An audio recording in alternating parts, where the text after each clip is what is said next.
दर्शक बंधु, आखिर दिवाली से छठ पूजा के दिन तक रावण ने क्यों बनाए अपने ही पुत्रवधू रंभा के साथ संबंध, जिसके कारण वह बर्बाद हो गया। मित्रों, ये बात कोई कम नहीं है। जरा सोचिए, ये कितना आश्चर्यजनक बात है कि रावण, जो हर दिन एक नई स्त्री के साथ करता था संभोग, फिर भी अपनी ही बहू रंभा से छल पूर्वक बना लिया संबंध। प्रिय दर्शकों, जिस दिन रावण ने अपने ही पुत्र की पत्नी को छूने का महापाप किया, उसी दिन लंका की नींव हिल गई थी। एक ऐसा अपराध जो उसके कुल की गरिमा को चूर चूर कर गया। ये कहानी है रावण द्वारा अपनी ही पुत्रवधू मेघनाद की पत्नी सुलोचना के प्रति किए गए उस अनैतिक व्यवहार की। प्रिय दर्शकों, आप जानते हैं कि जब रावण का नाम सुनते हैं तो मन में केवल क्रूरता, शक्ति और घमंड का ही चित्र उभरता है। लेकिन क्या आपने कभी सोचा है कि उस महान राक्षस के भीतर कितना गहरा रहस्य और कितना भयानक पाप छिपा था? क्या आपने कभी कल्पना की है कि उसी रावण के एक कर्म ने उसके पूरे वंश और लंका को ही तबाह करने की राह खोल दी थी? आज हम आपको ले चलेंगे उस अंधकार की गहराई में, जहां रावण ने अपनी ही वंशज पर नजर डाली और उससे ऐसा पाप किया जो इतिहास में अमिट कलंक बन गया। मित्रों, क्या आपने कभी सोचा है कि एक ऐसा व्यक्ति जिसने वेदों का ज्ञान पाया, जिसने भगवान शिव को प्रसन्न किया, जिसने देवताओं को परास्त किया, वही रावण आखिर क्यों और कैसे अपने ही कुल की नारी पर कुदृष्टि डाल बैठा? यह कोई साधारण घटना नहीं थी। ये वह पल था जब धर्म की जड़ें हिल गई थी और लंका के स्वर्ण महलों में पाप की छाया उतर आई थी। तो अब हम जानेंगे आखिर रावण ने क्यों बनाए अपने ही पुत्रवधू के साथ संबंध। तो कहानी को शुरू करने से पहले छठी मैया और माता लक्ष्मी से एक विनती करता हूँ, हमारे सभी दर्शकों पर अपना कृपा बनाए रखें, और जितने हमारे YouTube परिवार में सब्सक्राइबर हैं और जो दर्शक बंधु हमारे वीडियो को लाइक शेयर करके YouTube चैनल को सब्सक्राइब करेंगे, उनका हर एक मनोकामना माता लक्ष्मी पूर्ण करेंगे। तो मित्रों, वीडियो को लाइक शेयर करेंगे, चैनल को सब्सक्राइब जरूर कर लें। तो प्रिय दर्शकों, कहानी को आरंभ करते हैं। एक समय की बात है जब त्रेता युग में लंका का अधिपति रावण अपने पुष्पक विमान पर सवार होकर आकाश मार्ग में विहार कर रहा था। उस समय उसके मन में गर्व का महासागर उमड़ रहा था। उसके महलों में सोना ही सोना था, हर ओर वैभव की झिलमिलाहट थी। परंतु उसी आकाश मार्ग से गुजरते हुए उसकी दृष्टि धरती पर पड़ी, जहाँ एक गरीब ब्राह्मण भूखा अपने टूटे फूटे घर के बाहर बैठा आकाश की ओर निहार रहा था। रावण ने ये दृश्य देखा तो उसके मन में एक विचित्र जिज्ञासा जागी। वह बोला, ये कैसा संसार है? एक और मैं हूँ जो सोने की लंका का राजा हूँ, और एक और यह ब्राह्मण है जिसके पास 2 वक्त का भोजन तक नहीं। क्या ये ईश्वर की अन्याय नहीं? तभी रावण के सामने आकाश से दिव्य प्रकाश प्रकट हुआ, और उस प्रकाश से एक दिव्य नारी प्रकट हुई, जिनके नेत्र कमल के समान थे, जिनके चरणों से सुवर्ण पुष्प झर रहे थे। वह थी स्वयं धन की अधिष्ठात्री देवी माता लक्ष्मी। रावण ने उन्हें देखकर तुरंत अपने हाथ जोड़ दिए और बोला, हे देवी, आप स्वयं प्रकट हुई। यह मेरे जीवन का सौभाग्य है, परंतु मैं आपसे एक प्रश्न पूछना चाहता हूँ, कृपया उत्तर दे। माता लक्ष्मी मुस्कुराए और बोली, रावण पूछो, क्या जानना चाहता है? तब रावण ने कहा, हे देवी, आप सबको धन देती हैं, परंतु ये बताए कि किसी के घर में धन और समृद्धि क्यों आती है और किसी के घर में गरीबी क्यों बस जाती है? कोई सुखी क्यों होता है और कोई दरिद्र क्यों? माता लक्ष्मी ने गंभीर स्वर में कहा, रावण, ये प्रश्न बड़ा रहस्यमय है। बहुत लोग धन पाने की पूजा करते हैं, परंतु धन के योग्य कर्म नहीं करते। संसार में दरिद्रता तब आती है जब मनुष्य अपने कर्म और व्यवहार से लक्ष्मी को अपने घर से विदा कर देता है। लक्ष्मी किसी के घर सदा नहीं रहती, वह चंचला है, परंतु उसका मन उन लोगों में बसता है जो शुद्ध कर्मशील और विनम्र होते हैं। रावण ने आश्चर्य से कहा, देवी, क्या धनवान होना भी कर्मों पर निर्भर है? मैंने तो सुना है कि धन भाग्य से आता है। माता लक्ष्मी ने कहा, रावण, भाग्य वही बनता है जो कर्म से तैयार होता है। जो मनुष्य 7 दोष करता है उनके घर में धीरे धीरे दरिद्रता आ जाती है। रावण बोला, देवी कौन से है वे 7 दोष माता? लक्ष्मी ने कहा, सुनो रावण, जो मैं कहती हूँ उसे ध्यान से सुनना, क्योंकि यह रहस्य केवल ज्ञानियों के लिए है। पहला दोष है अहंकार। जो मनुष्य अपने धन का घमंड करता है वह उसी क्षण दरिद्रता की ओर बढ़ता है, क्योंकि जब मनुष्य कहता है ये सब मेरा है, तब मैं उस घर से चली जाती हूँ। दूसरा दोष है क्लेश। जब स्त्री पुरुष आपस में झगड़ते हैं, गाली गलौज करते हैं, तो मैं वहाँ नहीं टिकती। जहाँ अपशब्दों की ध्वनि होती है वहाँ लक्ष्मी का वास नहीं होता। तीसरा दोष है अपवित्रता। जहाँ घर गंदा रहता है, बर्तन मैले रहते हैं, वहाँ मेरे चरण नहीं पड़ते, क्योंकि मैं स्वच्छता में निवास करती हूँ। चौथा दोष है आलस्य। जब मनुष्य परिश्रम छोड़ देता है और केवल दूसरों पर निर्भर रहने लगता है, तब मैं उस घर को छोड़ देती हूँ। पांचवा दोष है असंतोष। जो मनुष्य हमेशा दूसरों के सुख को देखकर दुखी रहता है और अपने पास जो है उसमें संतोष नहीं करता, उसके घर से मैं विदा हो जाती हूँ। छठा दोष है अन्याय से कमाया धन। रावण, याद रखना, जो धन छल कपट या पाप से कमाया गया हो वह कुछ समय सुख देता है, परंतु फिर वही धन उस मनुष्य की पतन का कारण बनता है। सातवां दोष है स्त्री का अपमान। जो घर अपनी स्त्री का या किसी भी स्त्री का अपमान करता है वहाँ लक्ष्मी का प्रवेश नहीं होता, क्योंकि मैं स्त्री स्वरूपा हूँ। ये सुनकर रावण मौन हो गया। उसे अपने जीवन की कई बातें याद आई जब उसने मंदोदरी के वचनों की अवहेलना की थी। जब उसने सीता माता का हरण किया था, वह बोला, हे देवी, तो क्या मेरे जीवन की दरिद्रता और पतन का कारण भी मैं स्वयं हूँ? माता लक्ष्मी ने कहा, रावण, तू अत्यंत ज्ञानी है, परंतु जब ज्ञान अहंकार में बदल जाता है तब विनाश निश्चित हो जाता है। लक्ष्मी उस घर में नहीं रहती जहाँ मनुष्य धर्म को भूलकर काम, क्रोध और मोह में डूब जाता है। रावण ने सिर झुकाया और कहा, देवी, क्या इसका कोई उपाय है? क्या मैं पुनः आपकी कृपा पात्र बन सकता हूँ? माता लक्ष्मी ने कहा, उपाय सरल है, परंतु मनुष्य कठिन बनाता है। जब मनुष्य अपने भीतर विनम्रता और दया लाता है, जब वह अपने कर्मों को शुद्ध करता है, जब वह दूसरों का भला चाहता है, तब मैं बिना बुलाए स्वयं उसके द्वार पर आ जाती हूँ। रावण ने पूछा, देवी, क्या कोई लक्षण है जिससे पता चले कि लक्ष्मी किसी के घर में स्थायी रूप से आए है? माता लक्ष्मी ने कहा, हाँ रावण, जब किसी के घर में शांति होती है, जब वहाँ के लोग प्रेम से रहते हैं, जब वहाँ सुबह भजन की ध्वनि होती है, जब वहाँ दिया अपने आप जलता है, जब वहाँ गाय प्रसन्न रहती है, जब वहाँ कोई भूखा नहीं सोता, तब समझना लक्ष्मी वहाँ स्थायी रूप से बस गई है। रावण ने ये सब सुना तो उसकी आंखों से आंसू निकल आए।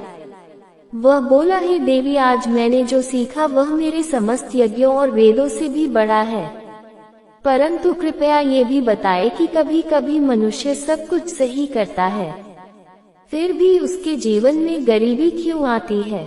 माता लक्ष्मी ने कहा, रावण, कभी कभी दरिद्रता दंड नहीं होती, वह परीक्षा होती है जब मनुष्य अपने जीवन के पूर्व जन्मों के कर्मों का फल भोग रहा होता है, तब भी मैं उससे दूर रहती हूँ, परंतु जब वह उस कठिन समय में भी विनम्र और श्रद्धावान रहता है, तब मैं दुगुनी शक्ति के साथ लौटती हूँ। ये कहकर माता लक्ष्मी आकाश में विलीन हो गई और रावण मौन होकर ध्यान मग्न हो गया। वह जान चुका था कि धन केवल सोना नहीं बल्कि मन का वैभव भी है। प्रिय दर्शकों, जब रावण ने माता लक्ष्मी के वचनों को सुना तो उसने मन में निश्चय किया कि वह स्वयं अपने घर में लक्ष्मी के स्वागत योग्य वातावरण बनाएगा। उसने सोचा कि यदि वह स्वयं अपने दोषों का त्याग करे तो निश्चित रूप से लक्ष्मी फिर लौट आएंगी। तभी आकाश से दिव्य रूप से माता लक्ष्मी प्रकट हुई और बोली, रावण सुनो, मैं तुम्हें दिखाती हूँ कि कैसे जब मनुष्य अपने घर से 7 दोषों को निकाल देता है तो वहाँ स्मृति स्वयं प्रवेश करती है। माता लक्ष्मी ने कहा, पहले दोष अहंकार है।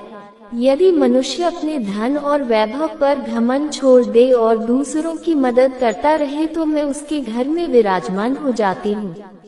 रावण ने देखा कि जैसे ही उसने यह विचार मन में ठान लिया, उसके महल की एक कोने में रखा सोना और रत्न अपने आप चमकने लगा और उसमें दिव्य प्रकाश फैल गया। फिर माता लक्ष्मी ने कहा, दूसरा दोष क्लेश है। यदि स्त्री और पुरुष प्रेम और शांति से रहे, अगर घर में प्यार और सम्मान हो तो मैं वहाँ निवास करती हूँ। रावण ने देखा कि उसके महल की सभी स्त्रियां और सेवक आपस में हंसी खुशी से रहने लगे और झगड़े खत्म हो गए। घर में हल्की हल्की खुशबू फैल गई और वातावरण शुद्ध हो गया। तीसरा दोष अपवित्रता था। माता लक्ष्मी ने कहा, यदि घर में स्वच्छता और पवित्रता रहे तो मैं वहीं बसती हूँ। रावण ने अपने महल को साफ कराया, बर्तन, कपड़े और आंगन सभी चमक उठे और घर में शांति का संचार हो गया। रावण ने महसूस किया कि घर का प्रत्येक कोना दिव्य ऊर्जा से भर गया है। चौथा दोष आलस्य था। माता लक्ष्मी ने कहा, यदि परिश्रम और कर्तव्य पालन हो तो मैं स्थायी रूप से आती हूँ।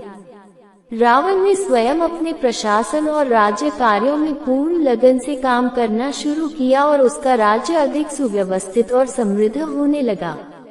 लोग अपने घरों में खुश रहने लगे। पांचवा दोष असंतोष था। माता लक्ष्मी ने कहा, यदि संतोष और धन्यवाद का भाव हो तो मैं घर में बनी रहती हूँ।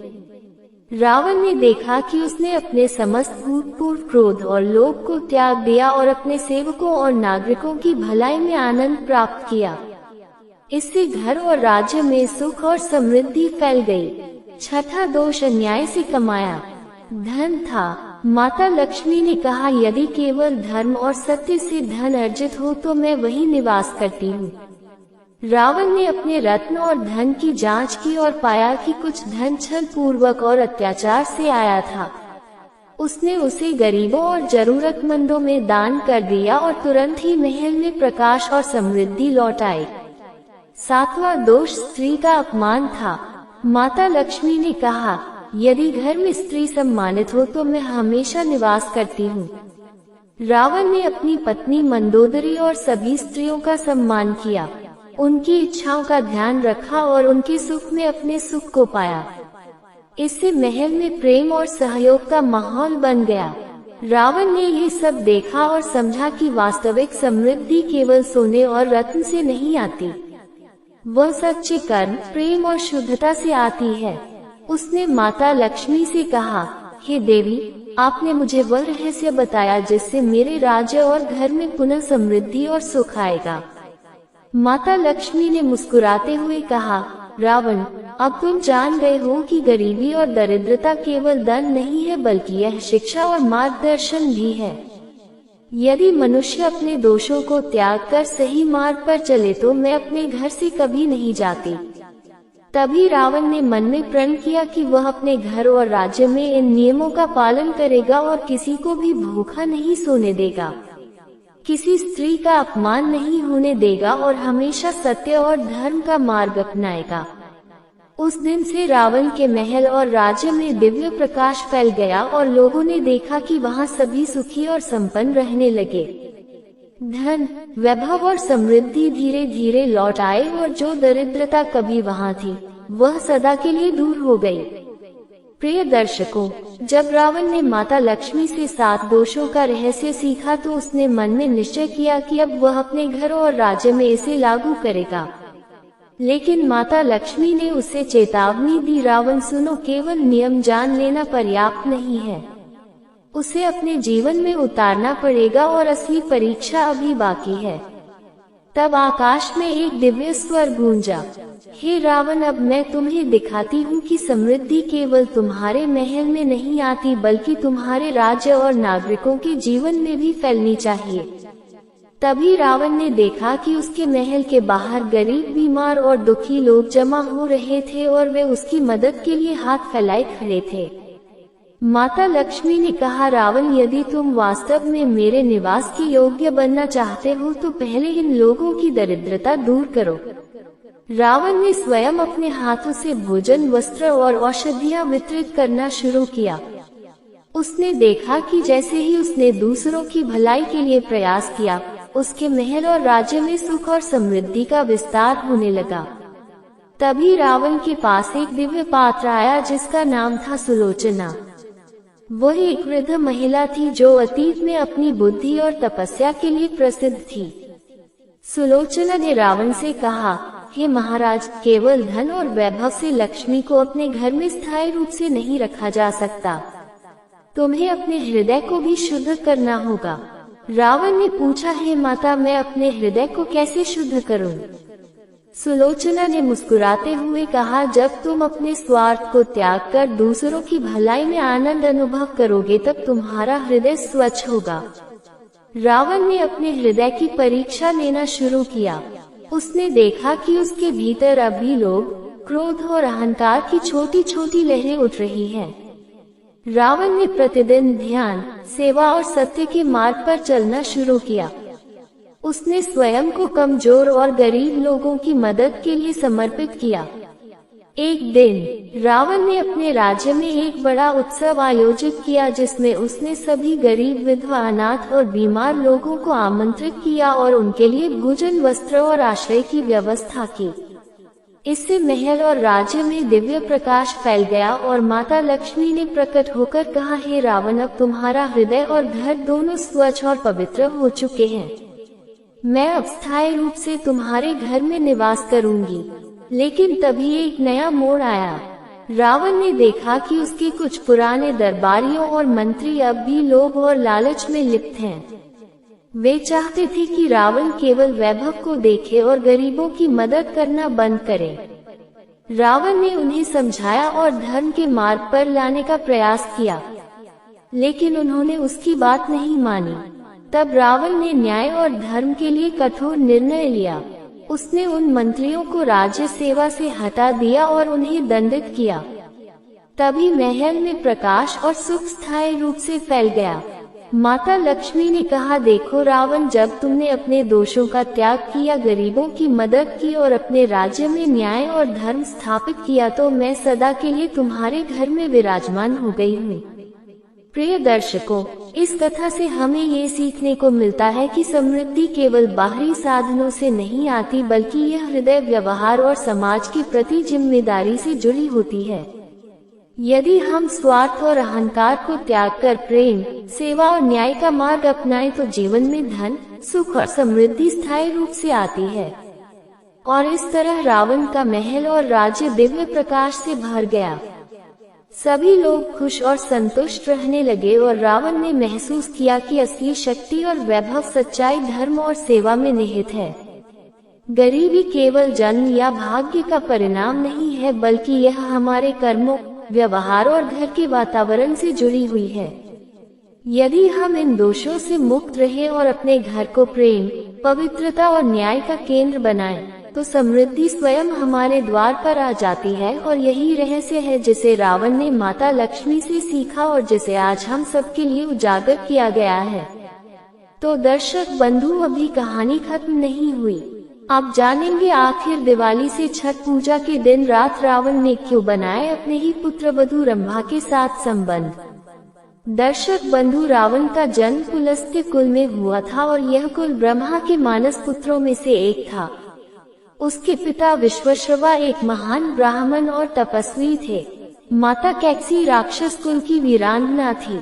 इसी मिश्रित वंश ने रावण में शक्ति, बुद्धि, तप और अभिमान के साथ साथ कामो प्रवृत्ति भी भर दी थी। रावण का बड़ा भाई कुंभकर्ण विशालकाय और अद्भुत शक्ति संपन्न था। छोटे भाई विभीषण धर्मप्रिय और ईश्वर भक्त थे। बहन शूर्पणखा ने अपने कार्यों से राम और सीता के जीवन में संकट खड़ा किया। प्रिय दर्शकों, रावण एक जटिल स्वभाव का स्वामी था। वह जितना ज्ञानी और तपस्वी था, उतना ही घमंडी और कामुक भी। उसने ब्रह्मा और शिव की कठोर साधना की।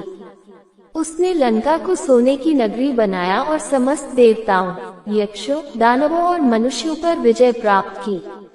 उसने वेद और शास्त्रों का गहन अध्ययन किया। रावण संगीत और वीणा वादन में पारंगत था। उसने कई ग्रंथ रचे जैसे रावण संहिता और अर्धनारीश्वर स्तोत्र। लेकिन प्रिय दर्शकों, जितना बड़ा बल उतना ही बड़ा अभिमान और कामुकता। रावण ने अनेक नारियों का अपहरण किया। उसने उन्हें विवाह का दबाव दिया। उसने देव कन्याओं, अप्सराओं और पृथ्वी की सुंदरी स्त्रियों पर अपनी नजर डाली। उसका मुख्य दोष यही था कि वह शक्ति और ज्ञान के साथ साथ स्त्रियों के प्रति अभिमान पूर्ण कामुकता में डूबा था। रावण की मुख्य पत्नी मंदोदरी थी, जो अत्यंत धर्मनिष्ठा और बुद्धिमती थी। वह मयासुर की पुत्री थी। मंदोदरी ने हमेशा रावण को धर्म और सत्य की राह दिखाने की कोशिश की। उसने बार बार चेताया कि नारियों का अपमान विनाश का कारण बनता है, लेकिन रावण ने उसकी बातों को अनसुना किया। धनतेरस का दिन था। स्वर्ण नगरी लंका दीपों से जगमगा रही थी। चारों ओर उल्लास का माहौल था। महलों में उत्सव का शोर था। मंदोदरी ने स्वयं देवी लक्ष्मी की आराधना के लिए पूजा सजाई थी। रावण ने भी उस दिन यज्ञ का आयोजन किया था, क्योंकि उसे विश्वास था कि ये दिन उसके लिए अत्यंत शुभ है। वह सोच रहा था, आज के दिन मैं अपने वंश की रक्षा के लिए विशेष यज्ञ करूंगा। पर उसे क्या पता था कि इसी दिन उसके जीवन का सबसे बड़ा अधर्म घटित होने वाला है। रावण का पुत्र मेघनाद यानी इंद्रजीत उस समय युद्ध की तैयारी में था। युद्ध का बादल मंडरा रहा था। वह बार बार रावण से कह रहा था, पिता, आज के दिन हमें युद्ध से पहले शिवाराधना करनी चाहिए। किंतु रावण के मन में कुछ और ही मचल रहा था। उसके हृदय में न जाने कब से एक विकृत भावना ने जगह बना ली थी। वह भावना थी उसकी पुत्रवधू सुलोचना के प्रति। सुलोचना एक अद्भुत नारी थी। उसका तेज उसके सौंदर्य से कहीं अधिक दिव्यता लिए था। वह भगवान शिव की उपासिका थी। वह हर दिन रात्रि में शिव का ध्यान करती और पति की दीर्घायु की प्रार्थना करती थी। लेकिन उस दिन का आकाश जैसे संकेत दे रहा था कि कुछ भयानक घटित होने वाला है। रावण का मन विचलित था। वह अकेला अपने कक्ष में बैठा वीणा बजा रहा था। उसकी वीणा की ध्वनि आज कुछ अलग थी। उसमें भक्ति नहीं थी, उसमें वासना की लहरें उठ रही थी। मंदोदरी जब वहां पहुंची तो बोली, स्वामी, आज आपका मन इतना अस्थिर क्यों है? क्या आप चिंतित हैं? रावण मुस्कुराया और बोला, मंदोदरी, ये धनतेरस का दिन है। आज मेरे लिए कोई नई उपलब्धि होगी। मंदोदरी ने गंभीर होकर कहा, स्वामी, सावधान रहिए। आज के दिन केवल धन का नहीं बल्कि मन का शुद्ध होना भी आवश्यक है। ये दिन देवी लक्ष्मी का है। जो मन अपवित्र होता है वहाँ लक्ष्मी नहीं ठहरती। रावण ने हंसते हुए कहा, मंदोदरी, मुझे किसी देवी के डर की आवश्यकता नहीं। मैं स्वयं इस त्रिलोक का स्वामी हूँ। मैं जिसके पास धन, बल और ज्ञान हो, उसे क्या डर? मंदोदरी ने सिर झुकाया और कहा, स्वामी, अभिमान ही पतन की जड़ है। लेकिन रावण के कानों में अब कोई वाणी नहीं पड़ रही थी। उसके भीतर की अग्नि जल उठी थी। उधर सुलोचना अपने महल के एकांत भाग में दीपक जलाकर ध्यान में लीन थी। उसके चेहरे पर तेज था। वह बोली, हे महादेव, मेरे स्वामी इंद्रजीत की रक्षा करे और हमारे कुल को कलंक से दूर रखे। यही उसकी प्रार्थना थी। किंतु उसी क्षण महल के एक कोने में रावण ने कदम रखा। वह गहरे विचारों में था। उसने सुलोचना के कक्ष की ओर देखा और उसके हृदय में कुछ भयावह उत्पन्न हुआ। उसने सोचा, यह नारी तो मेरे पुत्र की है, पर उसके रूप में कुछ ऐसा है जो मेरे मन को विचलित कर रहा है। यही वह क्षण था जब एक शिव भक्त अपने भीतर के राक्षस से हार गया। प्रिय दर्शकों, ये वही धनतेरस की रात्रि थी जब स्वर्ण लंका की दीवारों पर दीपों की रोशनी थी, पर रावण के हृदय में अंधकार जल उठा था। रात गहराती चली गई। मंदोदरी शिव मंदिर में पूजा करने चली गई। मेघनाद युद्ध की तैयारी में शिव कवच धारण कर रहा था और रावण अपने कक्ष से धीरे धीरे बाहर निकला। उसकी आंखों में पागलपन था। वह सोच रहा था, मैं त्रिलोक विजेता हूँ, कौन मुझे रोक सकता है? ये स्त्री भी मेरी प्रजा है। मेरा वश चले तो मैं स्वयं ब्रह्मांड की प्रत्येक नारी को अपने वश में कर लूं। यही उसका अभिमान बोल रहा था। सुलोचना अपने कक्ष में बैठी थी। उसने सुगंधित पुष्प भगवान शिव को अर्पित किए। तभी उसे लगा कोई दरवाजा खटखटा रहा है। उसने पूछा, कौन है? उत्तर आया, मैं हूँ तुम्हारा स्वामी मेघना। सुलोचना ने तुरंत द्वार खोला, पर सामने जो खड़ा था वह मेघनाद नहीं, रावण था, जो पुत्र के वेश में आया था। प्रिय दर्शकों, अब कल्पना कीजिए उस पल की जब एक पिता अपने पुत्र का रूप धरकर पुत्रवधू के सामने खड़ा हो जाए। क्या ये केवल पाप है या स्वयं ईश्वर के आदेश का उल्लंघन? सुलोचना ने जब रावण का चेहरा देखा तो विस्मय और भय से कांप उठी। उसने कहा, महाराज आप यहाँ इस रूप में क्यों? रावण ने कहा, सुलोचना मुझे क्षमा करो, लेकिन मैं तुम्हारे रूप से मोहित हो गया हूँ। तुम मेरी कुलवधू हो, पर तुम्हारे सौंदर्य ने मुझे विवश कर दिया है। सुलोचना ने रोते हुए कहा, महाराज यह अधर्म है, ये तो हमारे कुल का अंत होगा। कृपया अपने कदम पीछे लें। लेकिन रावण की बुद्धि पर कामना का आवरण चढ़ चुका था। उसने कहा, सुलोचना तुम समझो यह कोई अधर्म नहीं, यह मेरी शक्ति है। मैं जो चाहता हूँ वही धर्म बन जाता है। ये कहकर वह एक कदम आगे बढ़ा। सुलोचना ने कांपती हुई आवाज में कहा, महाराज आप जो कर रहे हैं उससे लंका भस्म हो जाएगी, मेरे पति की आत्मा तक दुखी हो जाएगी। लेकिन रावण रुकने वाला नहीं था, वह आगे बढ़ा। तभी बाहर से एक दिव्य ध्वनि गूंजी, हे दशग्रीव क्या तू भूल गया है रंभा का श्राप? यदि तू किसी स्त्री को उसकी इच्छा के विरुद्ध छुएगा तो तेरा मस्तक फट जाएगा। रावण का शरीर कांप उठा, वह पीछे हट गया, उसकी सांसें तेज हो गई, उसके माथे पर पसीना छलक आया। उसने तुरंत कक्ष से बाहर कदम रखा और चल पड़ा। लेकिन उसके भीतर एक अग्नि जल रही थी जो बुझने का नाम नहीं ले रही थी। वह अपने कक्ष में लौट आया और अपने ही प्रतिबिंब को देखता रहा और बोला, मैं रावण हूँ, मैं किसी श्राप से नहीं डरता। उधर सुलोचना पूरी रात रोती रही। उसने शिवलिंग के सामने प्रणाम किया और कहा, हे महादेव, यदि मेरे पति की धर्म रक्षा करनी है तो इस अधर्म का अंत स्वयं आप करें। सुबह जब मंदोदरी ने ये घटना जानी तो वह रावण के पास दौड़ी और बोली, स्वामी आपने क्या किया? आपने अपने ही पुत्र के घर में अधर्म का बीज बो दिया। रावण बोला, मंदोदरी मैं केवल मोहित हुआ, मैंने कुछ गलत नहीं किया। मंदोदरी ने कहा, केवल विचार से भी पाप होता है। प्रिय दर्शकों, यही वह क्षण था जब लंका का भाग्य टूट गया था। धनतेरस की वह रात्रि जो समृद्धि का प्रतीक मानी जाती है, वही लंका के पतन की रात्रि बन गई। रात थी, धनतेरस की आकाश में चांद धुंधला था। स्वर्ण लंका के महलों में दीप जल रहे थे, पर उन दीपों की लौ में एक अजीब कंपन था, मानो हवा कह रही हो कि अब इस स्वर्ण साम्राज्य का तेज बुझने वाला है। रावण अपने सिंहासन पर बैठा था, मंदोदरी उसके पास थी, पर उसकी आंखें कहीं और थी। वह सोच रहा था उस तपस्विनी सुलोचना की बातों को जो बरसों पहले महाकैलाश के पास बोली थी। हे रावण, तेरा अहंकार तुझे उसी दिन निगल जाएगा जिस दिन तू स्वयं को ईश्वर समझ बैठेगा। उसी रात लंका के चारों ओर एक अनोखी गंध फैली थी। कोई साधारण गंध नहीं, वह रुद्रगंध थी, शिव के त्रिनेत्र से निकली हुई। उस समय कैलाश पर भगवान शिव समाधि में थे, लेकिन उनके नेत्रों में कंपन हुआ और उन्होंने कहा, पार्वती आज धनतेरस है, लेकिन आज स्वर्ण का नहीं विनाश का जन्म होगा। पार्वती बोली, प्रभु कौन सा विनाश? शिव बोले, लंका का विनाश आज आरंभ होगा, क्योंकि सुलोचना के श्राप की अवधि आज पूर्ण होती है। शिव के आदेश से वायुदेव ने समुद्र में हलचल मचाई। समुद्र की लहरें इतनी ऊंची उठी कि लंका के तट पर सोने के बने सिंह द्वार कांप उठे। दीप बुझने लगे, वायु गरजने लगी।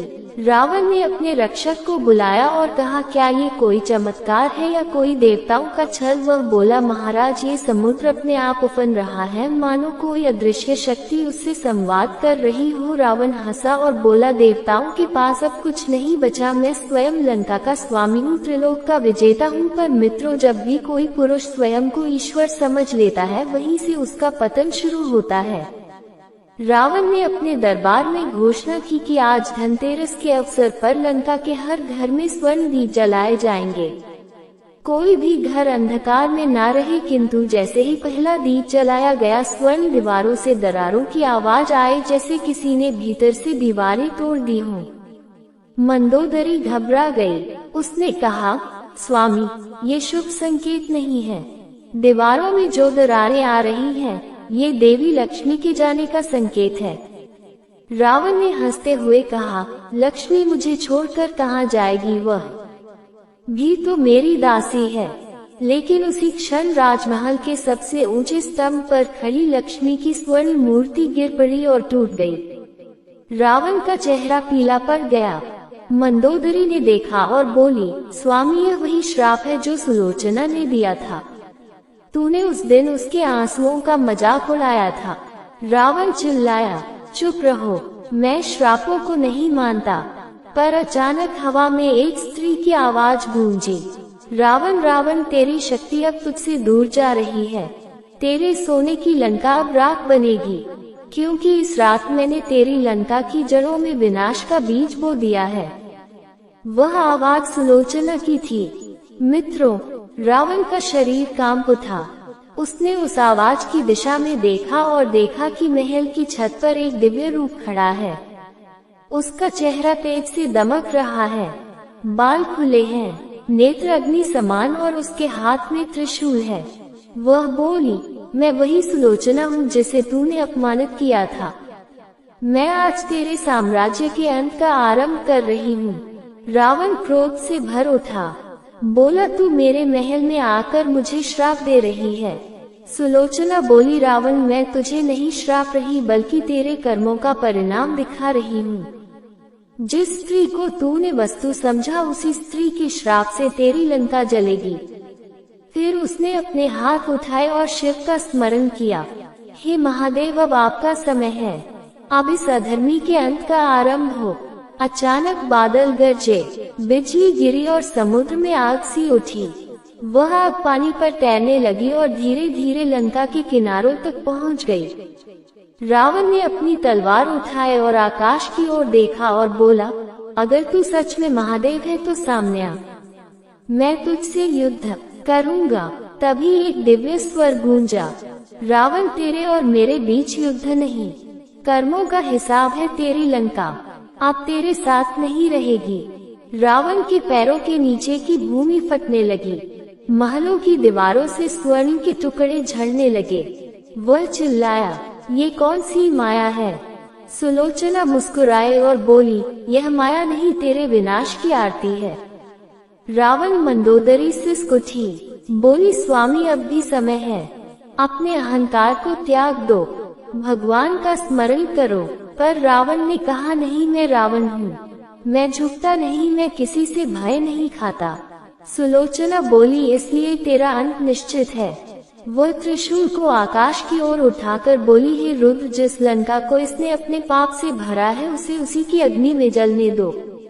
और उसी क्षण वायु ने अग्नि को लंका के हृदय में पहुंचा दिया। एक छोटी सी चिंगारी जो उस रात जली थी, वहीं आगे चलकर सीता अपहरण के समय अग्नि बनकर लौट आए और उसी ने लंका को भस्म कर दिया।